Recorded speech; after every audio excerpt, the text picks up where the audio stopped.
بسم اللہ الرحمن الرحیم۔ السلام علیکم۔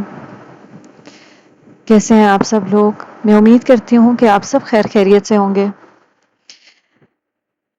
آپ نے ایک لمحے کے لیے تصور کیجئے کہ اگر کوئی آپ سے کہے کہ صرف اللہ اور اس کے رسول کی اطاعت اختیار کرنے کے بدلے آپ کو ایسے لوگوں کی رفاقت نصیب ہو سکتی ہے جنہیں اللہ تعالیٰ نے سب سے بڑا انعام عطا فرمایا، تو کیا آپ اس موقع کو معمولی سمجھیں گے؟ نہیں نا؟ تو یقین مانیں کہ ہم میں سے بہت سے لوگ ہیں اللہ سے کامیابی مانگتے ہیں، سکون مانگتے ہیں، بخشش مانگتے ہیں، جنت مانگتے ہیں، لیکن کیا ہم نے کبھی یہ سوچا ہے کہ اللہ تعالیٰ خود قرآن میں بتا رہے ہیں کہ اس کی اور اس کے رسول کی اطاعت کرنے والے کو کس قدر عظیم مقام اور کس قدر خوبصورت رفاقت نصیب ہو سکتی ہے؟ اور شاید جو آیت میں آج آپ کے ساتھ شیئر کروں گی نا،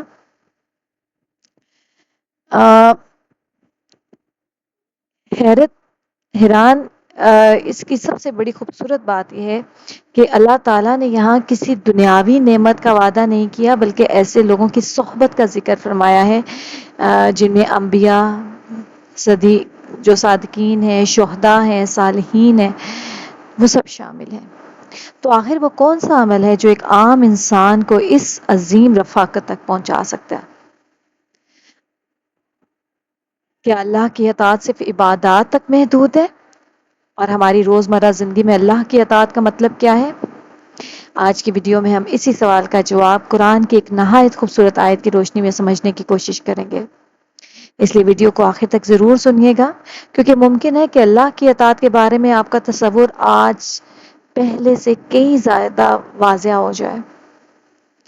یہاں پہ سب سے پہلے میں آپ کو قرآن پاک کی وہ آیت شیئر کروں گی جو آپ نے پڑھی تو ہوگی، لیکن آپ کو اس کا مطلب نہیں پتا ہوگا۔ اتنی خوبصورت بات اللہ تعالیٰ فرما رہے ہیں سورہ نساء کی آیت نمبر 69 میں۔ اللہ تعالیٰ کہتے ہیں، اور جو کوئی اطاعت کرے گا اللہ کی اور رسول کی تو یہی لوگ ہیں ساتھ ہوں گے ان لوگوں کے انعام کیا اللہ نے جن پر نبیوں میں سے، صادقین میں سے، شہداء میں سے، صالحین میں سے، اور کتنے اچھے ہیں یہ لوگ بطور ساتھی کے۔ یعنی یہاں اصل بات مال نہیں، شہرت نہیں، دنیاوی مقام نہیں، بلکہ اطاعت ہے۔ اور پھر اس اطاعت کا نتیجہ کیا بتایا؟ کہ ایسے لوگ ان لوگوں کے ساتھ ہوں گے جن پر اللہ نے اپنا فضل فرمایا۔ اور اللہ تعالیٰ نے ان لوگوں کی 4 عظیم جماعتوں کا ذکر یہاں پہ کیا ہے۔ کون کون ہے؟ انبیاء، صدیقین، شہداء، صالحین۔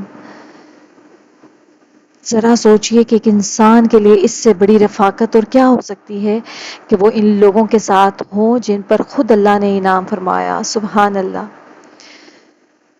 یہاں ایک بات سمجھنا بہت ضروری ہے کہ اس آیت کا مطلب یہ نہیں کہ اطاعت کرنے والا شخص انبیاء کے مقام پر پہنچ جائے گا، یا اس کا درجہ جو ہے وہ انبیاء جیسا ہو جائے گا۔ انبیاء کا مقام اپنی جگہ عظیم اور منفرد ہے۔ آیت میں بات ان کے ساتھ ہونے کی گئی ہے، یعنی اس عظیم رفاقت کا انعام۔ اور اللہ تعالیٰ اگلی آیت میں فرماتے ہیں، یعنی کہ اللہ تعالیٰ دیکھیں آپ کو کتنا بڑا انعام دے رہے ہیں۔ ہماری خواہش ہوتی ہے نا کہ ہم دنیا میں بھی اچھے لوگوں کے ساتھ رہیں، ٹھیک ہے؟ آپ اچھے اچھے لوگوں کے ساتھ تعلقات بناتے ہیں، ان کے ساتھ تعلق بنانے کی کوشش کرتے ہیں، تو آپ سوچیں کہ کتنا عظیم مقام ہے کہ اللہ تعالیٰ آپ کو آپ کے ساتھی بتا رہے ہیں کہ آپ کن لوگوں کے ساتھی بن سکتے ہیں۔ اتنے عظیم لوگوں پر جو کہ انعام یافتہ ہیں، جن پہ اللہ تعالیٰ نے اپنا انعام کیا ہے، وہ نبی ہیں، صادقین ہیں، شہداء ہیں، صالحین ہیں، تو آپ بھی ان کے ساتھ ہوں گے، بطور ساتھی کے آپ کے ساتھ ہوں گے۔ اب ہمیں پتا، اب ہم نے اس چیز کے بارے میں سوچنا ہے کہ ہمیں یہ عظیم مرتبہ کیسے حاصل ہو سکتا ہے، ہم کیسے اتنے عظیم لوگوں کے ساتھی بن سکتے ہیں۔ لیکن اب سوال یہ ہے کہ اللہ کی اطاعت کا مطلب کیا ہے؟ اب آپ خود سوچیں کہ کیا اس کا مطلب صرف ہے کہ ہم نماز پڑھیں، روزہ رکھیں اور مخصوص عبادات انجام دیں؟ یقیناً نماز، روزہ اور دوسری عبادات اللہ کی اطاعت کا بنیادی حصہ ہے، لیکن اطاعت صرف عبادات تک محدود نہیں ہے۔ اللہ کی اطاعت کا مطلب یہ ہے کہ جب اللہ کسی کام کا حکم دے تو ہم اسے اپنی خواہش پر ترجیح دیں، اور جب اللہ کسی چیز سے منع کرے تو ہم اس سے رکنے کی کوشش کریں۔ آپ کو پتا ہے نا کہ سب سے بڑا جہاد کیا ہے؟ آپ دیکھیں جہاد کیا ہے، جہاد کے بارے میں آپ کو جانتے ہیں نا کہ جہاد کی کیا ڈیفینیشن ہے؟ جب اللہ کے لیے، اللہ کے راستے پر آپ لڑتے ہیں، کسی سے جنگ کرتے ہیں، تو وہ جہاد ہے۔ جب اللہ کے نام کی سربلندی کے لیے، دین کی سربلندی کے لیے آپ کسی سے لڑتے ہیں تو وہ جہاد ہے۔ اور اس میں لڑتے ہوئے جب کوئی مارا جائے تو اللہ تعالیٰ کہتے ہیں ان کو مردہ نہیں، تو وہ شہید ہیں اور وہ زندہ ہیں، لیکن انسان کو اس کا علم نہیں ہے۔ لیکن اس سے بھی بڑا جہاد ہے ایک جو ہم نے کرنا ہے، اور وہی اصل اطاعت ہے۔ وہ اطاعت کیسے ہے؟ وہ جہاد ہے، ہم نے اپنے نفس کے خلاف جہاد کرنا ہے۔ وہ شیطان ہے جو ہمارے اندر بیٹھا ہے، ہمیں بہکاتا ہے، ہم نے اپنے نفس کو کنٹرول کرنا ہے۔ اور یقین کریں کہ جس نے اپنے نفس پر قابو پا لیا وہ کامیاب ہے۔ کامیاب ہو گیا وہ شخص، یقیناً وہ کامیاب ہو گیا جس نے اپنے نفس کو قابو کر لیا۔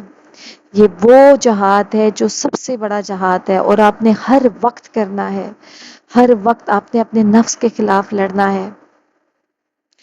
اور میں آپ کو ایک چھوٹی سی اگزامپل دیتی ہوں۔ اگر آپ جاننا چاہتے ہیں نا کہ آپ کے ایمان کے کس درجے پر آپ ہیں، آپ کہاں پر سٹینڈ کرتے ہیں، تو میں آپ کو ایک چھوٹی سی آپ کو ایک فارمولا بتا دیتی ہوں اس کا، جو میں نے دیکھا ہے اور جو ہمارے بزرگ بھی ہمیں بتاتے ہیں، کہ آپ دیکھ لیں کہ آپ کی جو تنہائی ہے وہ کتنی پاک ہے۔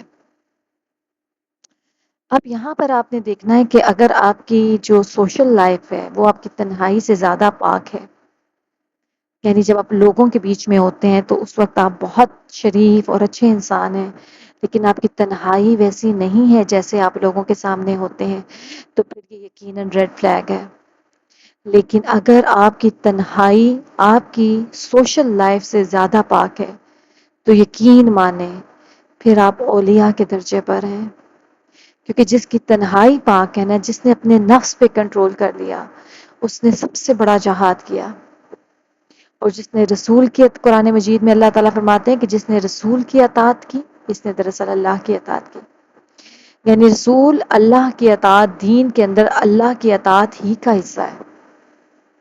اب ذرا ہم اپنی زندگی کی طرف آتے ہیں۔ ہم اکثر کہتے ہیں نا کہ ہم اللہ سے محبت کرتے ہیں، لیکن محبت کا ایک امتحان بھی ہوتا ہے۔ جب اللہ کا حکم ہماری خواہش کے مطابق ہو تو اس پر عمل کرنا نسبتاً آسان ہوتا ہے، لیکن اصل امتحان اس وقت آتا ہے جب ہماری خواہش ایک طرف ہو اور اللہ کا حکم دوسری طرف۔ مطلب انسان، اس کو میں ایسے سمجھا سکتی ہوں کہ انسان کے پاس کسی دوسرے شخص کا حق دبانے کا موقع ہو، لیکن وہ صرف اللہ کے خوف سے رک جائے۔ اس کے پاس جھوٹ بول کر اپنا فائدہ حاصل کرنے کا موقع ہو، لیکن وہ سچ کو اختیار کرے۔ کوئی ایسی چیز اس کے سامنے ہو جس سے اللہ نے منع فرمایا ہے اور وہ جانتا ہے کہ شاید دنیا میں کوئی اسے دیکھ بھی نہیں رہا، لیکن پھر بھی وہ رک جائے کیونکہ اس کا رب اسے دیکھ رہا ہے۔ یہی تو اطاعت کا اصل امتحان ہے۔ اللہ کی اطاعت صرف مسجد میں نہیں ہوتی ہے، اللہ کی اطاعت ہمارے کاروبار میں بھی ہوتی ہے، ہمارے گھر میں بھی ہوتی ہے، ہماری گفتگو میں بھی ہوتی ہے، ہمارے معاملات میں بھی ہوتی ہے، ہماری تنہائی میں بھی، اور ان فیصلوں میں بھی جن کے بارے میں صرف اللہ جانتا ہے کہ ہم نے کیا انتخاب کیا۔ اب یہاں پہ ایک سوال پیدا ہوتا ہے، اگر میں اللہ کی اطاعت کرنے کی کوشش کرتی ہوں لیکن پھر بھی مجھ سے غلطیاں ہو جاتی ہیں تو کیا ہوگا؟ یہ بات یاد رکھنا ضروری ہے کہ انسان معصوم نہیں، غلطی ہو جانا اور بات ہے، اور جان بوجھ کر اللہ کے حکم سے منہ موڑنا الگ بات ہے۔ ایک مومن کی زندگی میں کمزوری آ سکتی ہے، وہ گناہ میں مبتلا ہو سکتا ہے، پھر اسے احساس ہو سکتا ہے، وہ اللہ کی طرف پلٹ سکتا ہے، توبہ کر سکتا ہے اور دوبارہ اطاعت کی کوشش کر سکتا ہے۔ اس لیے اگر آپ اپنی زندگی میں اللہ کے اطاعت کے سفر پر ہیں اور آپ کو اپنی کمزوریاں نظر آئیں تو مایوس نہ ہو، اور یقین مانیں کہ وہ شخص بہت عظیم انسان ہے، اور اس کو خوش ہونا چاہیے کہ اس کو اپنی کمزوریاں اور اپنے گناہ نظر آ رہے ہیں۔ جس شخص کو اپنے گناہ، اپنی کمزوریاں، اپنی کوتاہیاں نظر نہیں آتی تو وہاں پر اس کا ضمیر مر چکا ہے۔ لیکن اگر آپ کو اپنی کمزوریاں، اپنی خطائیں، اپنے گناہ نظر آ رہے ہیں تو یقین مانیں آپ بہت خوش قسمت انسان ہیں۔ اپنے رب کی طرف واپس آتے رہیں اور اپنے رب کی رحمت سے کبھی نا امید نہ ہو. اللہ تعالیٰ معاف کرنے والا ہے. آپ کو پتہ ہے جب اللہ تعالیٰ نے حضرت موسیٰ علیہ السلام کو فرعون کی طرف بھیجا تھا تو اللہ تعالیٰ نے ان کو کیا کہا تھا؟ اللہ تعالیٰ نے ان کو کہا تھا کہ آپ نے ان سے نرمی سے بات کرنی ہے. سبحان اللہ، میرا رب کتنا کیسا خوبصورت رب ہے میرا. مطلب کہ آپ سوچیں کہ وہ انسان جس نے خدائی کا دعویٰ کیا، شرک کیا، اس سے بھی اللہ تعالیٰ کہہ رہے ہیں کہ آپ نے ان سے نرمی سے بات کرنی ہے. ہو سکتا ہے کہ آپ کے نرمی کی وجہ سے، آپ کے اس نرم لہجے کی وجہ سے وہ سیدھے راستے کی طرف آ جائے. یعنی کہ اللہ تعالیٰ اس شخص کو بھی جو کو خدائی کا دعویٰ کر رہا ہے، اس کو بھی اپنی طرف واپس لانا چاہتا ہے. تو آپ سوچیں کہ کیا اللہ تعالیٰ ہم سے پیار نہیں کرتا؟ یہ آیت ان لوگوں کے لیے امید ہے جو اپنی غلطیوں کے باوجود اللہ کی طرف واپس آنا چاہتے ہیں. صحیح بخاری میں حضرت ابو ہریرہ رضی اللہ عنہ سے روایت ہے کہ رسول اکرم نے فرمایا کہ میری امت کے سب لوگ جنت میں داخل ہوں گے سوائے ان کے جو انکار کریں. صحابہ نے پوچھا اللہ کے رسول کون انکار کرتا ہے؟ آپ نے فرمایا کہ جو میری اطاعت کرے گا وہ جنت میں داخل ہوگا اور جو میری نافرمانی کرے گا وہی انکار کرنے والا ہے. صحیح بخاری حدیث 7280 ہے یہ. اور یہاں بھی وہی بنیادی حقیقت نظر آتی ہے، اطاعت. یعنی کہ اللہ اور اس کے رسول کی اطاعت کوئی معمولی معاملہ نہیں ہے بلکہ یہ ایک مسلمان کی زندگی کا بنیادی راستہ ہے. تو چلیں اب سورہ نساء کی آیت 69 پر واپس آتے ہیں کہ اللہ تعالیٰ نے میں نے آپ کو بتایا کہ اللہ کی اطاعت کیا ہے. ہم صرف اللہ کی اطاعت اتنا سمجھتے ہیں کہ ہم نماز پڑھ رہے ہیں، روزہ رکھ رہے ہیں تو ہم اللہ کی اطاعت کر رہے ہیں. وہ تو ہمارے بنیادی فرائض ہیں، وہ تو ہم نے کرنے ہی ہیں، ان کی تو معافی ہی نہیں ہے.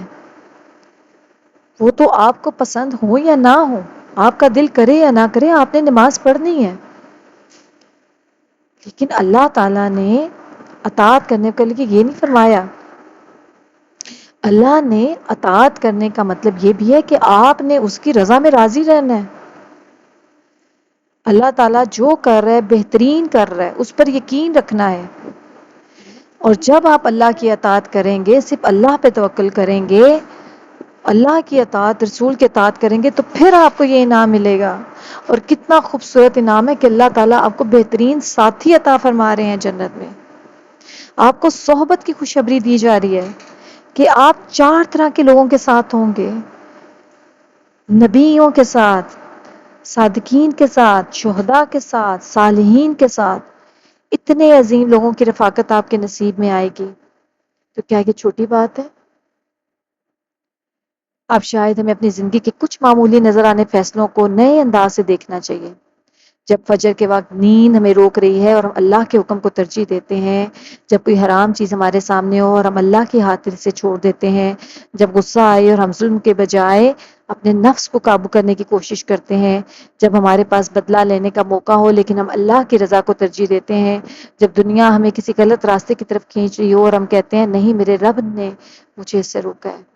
تو یہ سب چھوٹے چھوٹے فیصلے نہیں، یہ ہمارے اور اللہ کے درمیان تعلق کی علامتیں ہیں. تو شاید اس پوری آیت کا سب سے خوبصورت پیغام یہ ہے کہ اللہ ہمیں اپنی اطاعت کے ذریعے ایک ایسی منزل کی طرف بلا رہا ہے جہاں کامیابی صرف دنیا کی نہیں ہے بلکہ آخرت کی کامیابی ہے. اور سوچیں کہ جس کی آخرت کامیاب ہے وہ کتنا خوش قسمت انسان ہے، کیونکہ وہ دنیا تو ہمیشہ رہنے والی ہے نا، وہ تو کبھی ختم نہیں ہوگی. یہ دنیا تو ختم ہونے والی ہے لیکن وہ کبھی نہیں ختم ہوگی. ہم دنیا میں بہت سے لوگوں کو کامیاب سمجھتے ہیں، کسی کے پاس دولت ہے، کسی کے پاس عہدہ ہے، کسی کے پاس شہرت ہے، کسی کے پاس خوبصورت گھر ہے، کسی کے پاس کاروبار ہے، کسی کے پاس اثر و رسوخ ہے. لیکن قرآن ہمیں کامیابی کا ایک معیار دکھاتا ہے. اصل کامیابی یہ ہے کہ انسان اپنے رب کو راضی کر کے اس دنیا سے جائے، کیونکہ آخرکار وہ سب کچھ جس کے پیچھے ہم بھاگ رہے ہیں یہی رہ جانا ہے، مال بھی، گھر بھی، عہدہ بھی، شہرت بھی. لیکن اللہ کی اطاعت میں گزرا ہوا وقت اور نیکی کا ہر عمل آخرت میں ہمارے لیے اہم ہوگا. تو آج خود سے ہم نے ایک سوال کرنا ہے کہ میں اللہ کی اطاعت کر رہی ہوں یا نہیں، اور کہاں اپنی خواہش کو اللہ کے حکم پر ترجیح دے رہی ہوں. اور یہ سوال کسی سے پوچھنے کے بجائے اپنے دل سے پوچھیے۔ اللہ کی طرف واپسی ہمیشہ ایک قدم سے شروع ہو سکتی ہے۔ تو سب میرے پیارے بہنوں اور بھائیوں، اگر آج کی ویڈیو سے صرف ایک بات اپنے دل میں لے کر جانی ہو تو وہ یہ ہے کہ اللہ کی اطاعت صرف چند عبادات کا نام نہیں ہے، یہ اپنی پوری زندگی کو اللہ کی رضا کے مطابق ڈھالنے کا نام ہے۔ اور قرآن ہمیں بتاتا ہے کہ جو شخص اللہ اور اس کے رسول کی اطاعت اختیار کرتا ہے اس کے لیے کتنی عظیم رفاقت کا وعدہ ہے، انبیاء کا، صادقین کا، شہداء کا، صالحین کا۔ اللہ تعالی ہم سب کو ان سب باتوں پر، اس آیت پر عمل کرنے کی توفیق عطا فرمائے۔ اور جاتے جاتے ایک اہم پیغام جو ہمیں ہمیشہ دیکھ کے جاتی ہوں آپ کے، کہ درود شریف پڑھتے رہیں۔ یہ آپ کو اللہ کے ساتھ جوڑنے کا ایک بہترین ذریعہ ہے۔ اگر اس ویڈیو نے آپ کو اپنے رب کے ساتھ اپنے تعلق کے بارے میں سوچنے پر مجبور کیا ہے تو اسے صرف سن کر آگے نہ بڑھیں۔ آج اپنی زندگی میں اطاعت کا ایک ایسا قدم اٹھائیں جو صرف اللہ کے لیے ہو، اور شاید یہی چھوٹا سا قدم آپ کی آخرت کی کہانی کا ایک بڑا موڑ بن جائے۔ السلام علیکم ورحمۃ اللہ وبرکاتہ۔